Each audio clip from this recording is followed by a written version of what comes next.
I would just like to offer my great thanks to the witnesses of this debate, and for my opponents for an excellent clash, for my partner for a great aid, and for the Speaker of the House, as well as just the opportunity to represent the Texas Zeta chapter of Pi Kappa Delta of the Providence of Lower Mississippi here on this great campus at TCU.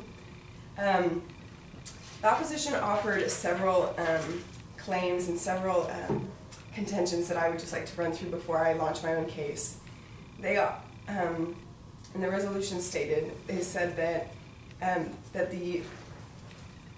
which I'd just like to repeat real quick just for clarity, that pointing fingers, calling names, and learning lessons had created a unique political discourse in this current election season. In that, they said that the uniqueness allowed for the uniqueness of the political name calling, and the discourse did four things. That it brought accountability because everyone has access through the web and internet sources, that it creates heated debates, which I have to agree with, and that it makes people interested with the issues that people want to hear about, as well as that it shows the personality of the campaigners. The first thing I'd like to say is that the tone of this political discourse brings accountability.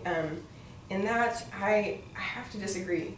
The tone of this does not bring accountability. If anything, it creates a detrimental effect to the political discourse that people are not having. We remember, as citizens and viewers of this debate, we remember the ad hominem attacks. We remember the issues that are brought up on the front pages of websites and of newspapers. We see these things. It might bring accountability in the fact that, like, we hear that one phrase, but not necessarily the actual discourse. The other thing is that you still have a silent majority of people in the United States who are not informed of the actual issues that the United States public needs to know about, and that political candidates are actually basing their platform on.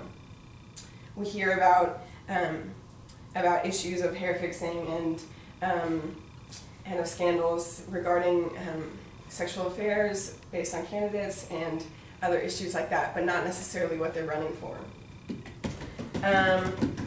Yes, I can take that. Would you like a president who had a good campaign but cheated on his wife and fixed his hair for 45 minutes?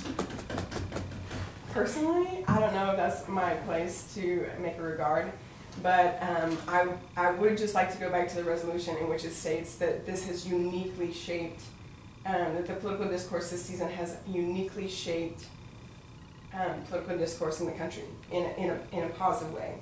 And I'll go through and just say why I believe it's done in a detrimental way. Also, this political discourse, the opposition argued that it makes people interested in the issues that people want to hear about. 60 million viewers were estimated for the political debate last night. Twitter and Facebook were exploding. But what were the issues that were covered? What were the actual political discourse that resulted in those things? Was it substantive? Was it based on how they looked? Based on the ties? Based on the backdrop of the stage? What was it about? Also, that this political discourse in this season, the opposition argued that it shows personality, that you can't escape the media. But that will lead really well into my layout. And just saying that this does show personality of the candidates, but it doesn't create discourse on political issues that we're going to cast our votes on. In that case, I'd like to run through my issues regarding that, stating that this political season has not uniquely shaped political discourse, and that it has actually been a detriment and not a positive thing. So starting with this quote from a actual political candidate, that this person was the son of a half-breed Indian squaw, sired by a virgin mulatto father. Of course that's going to make headlines, but not the current headlines. This was actually done in the 1800 election debate, in which this quotation was launched at Thomas Jefferson, who made a similar claim, and it might sound quite similar in the fact that the current president, President Obama, is still facing critics' claims based on his nationality. That we need, that the Tea Party is continuing to launch claims regarding his line of birth and legitimacy in office based on his nationality.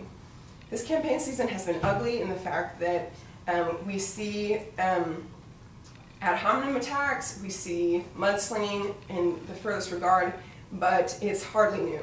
My first contention, and I'll preview these real quick, that this is hardly new to the political discourse based on history and as well as the current situation. Also, the negative campaigning is detrimental to the American political system.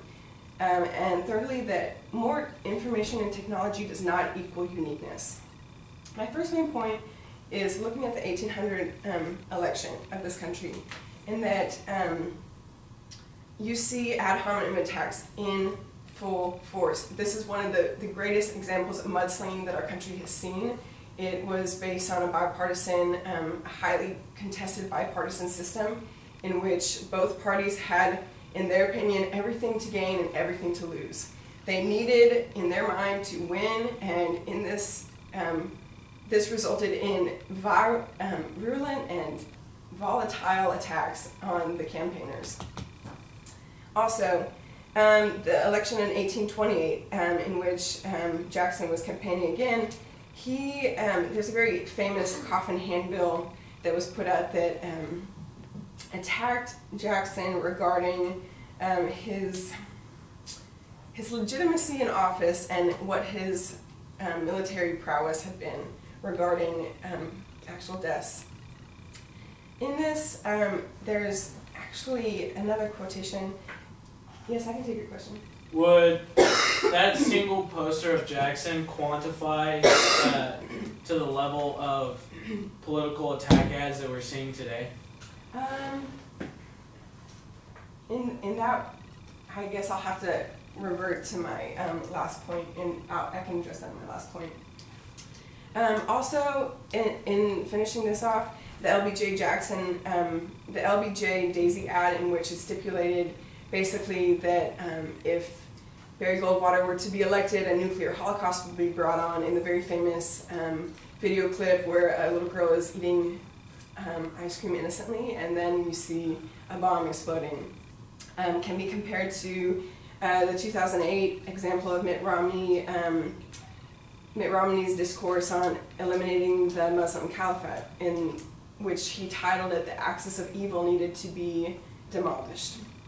My next point is the negative campaigning is detrimental to the American political system because it's bipartisan, in which the Federalists and Democratic Republicans of the 1800 election were clashing, as well as currently the Democrats and Republicans are clashing very forcefully.